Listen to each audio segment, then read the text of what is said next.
right, so how and when did fitness become a part of your life? Well, I danced since I was 3 years old, ballet and jazz and all of those things. So really since I was a little girl, but it's changed throughout my life. Okay.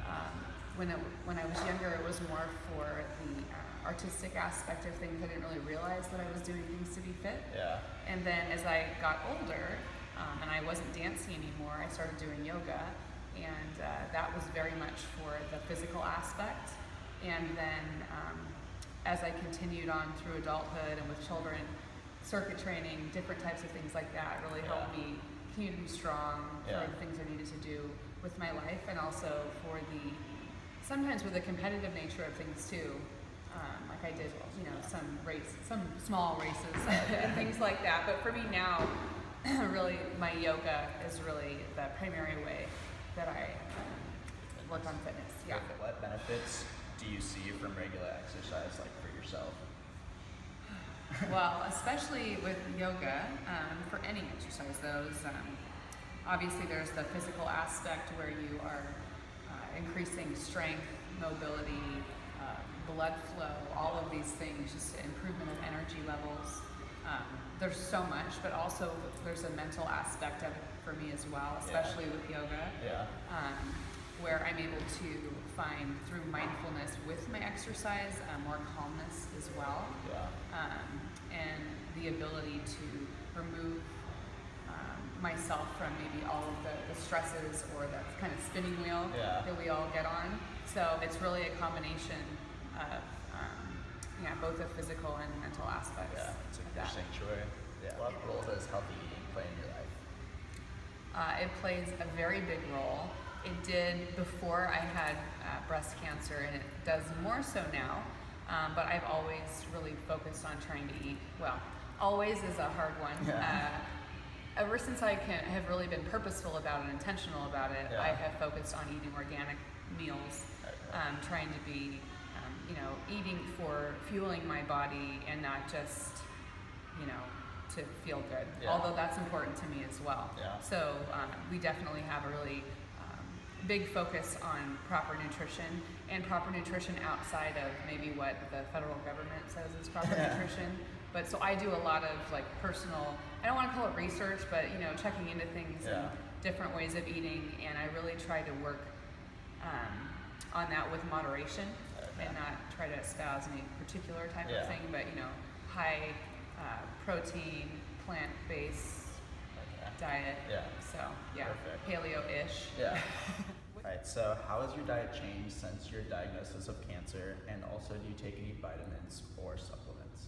So my diet hasn't really changed very much since I was diagnosed, because I already had a pretty good diet. Everything in moderation, but tried to work towards more, like I said, plant-based and higher in protein. One thing that I did look at actually with regards to cancer was higher fat diets.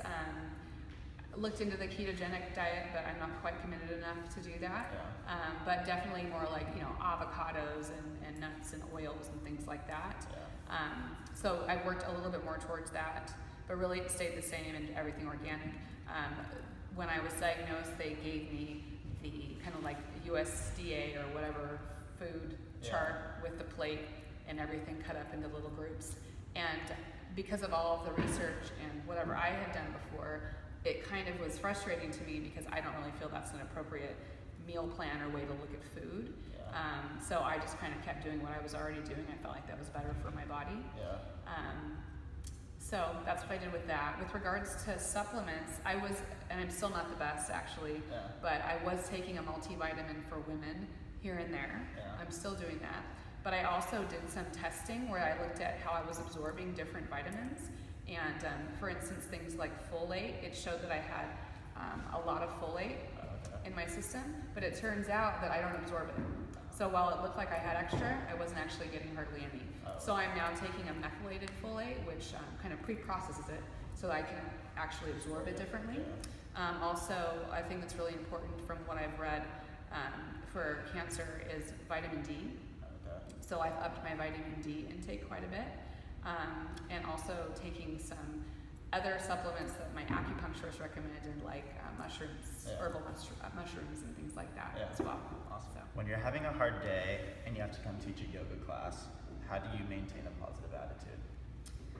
Well, the yoga class and yoga in general is what helps to allow me to maintain a positive attitude. So it's almost like that's just the natural flow. It's almost like my physical, emotional, spiritual therapy. And also, if I'm having a really hard day, I definitely have to recenter myself. Sometimes I'll use essential oils or things like that just to kind of calm and get my head out of wherever it's been. Breathing helps a lot. I'm just trying to center myself and calm down. And also, with most of my classes, I create or base them off of a theme, whether it be a poem or something from one of the Yoga Sutras. And so reading that type of thing helps me get out of my situation and kind of back into helping others. With a focus on a sequence, with a focus on the breath, and really thinking about my intention is to help lead others in this practice. And I know what I've gotten from it, so it immediately helps to get me out of my hard day and to kind of reconnect with the yoga and with others, and it lifts me up right away. Wow. Last question, what do you believe is the key to happiness? So I could answer this question. It's a big one. It's a big question. I could answer it all sorts of different ways, but to keep it concise, I think that the key to happiness is gratitude. If you are grateful for what you have and really open your eyes, look around at what you do have in lieu of what's missing, I think that will fill you up. And if you look at the world from a more grateful perspective, instead of thinking about what you don't have, then that automatically leads to a different outlook, a different perspective, and will just open your heart up to be able to connect with others as well. Because in being in the moment, yes, that's another good point. Because oftentimes, and with mindfulness and yoga, it really helps to try to stay present in the moment, be grateful for this moment, and not to kind of sit in the past of regrets, things that happened, kind of in the story that we create about who we are, or to think about where we want to be, where that greener grass is on the other side. And instead of thinking about that, coming back to this present moment, which is really all that we have, and counting our blessings, and then allowing those blessings to rise up and extend out to others.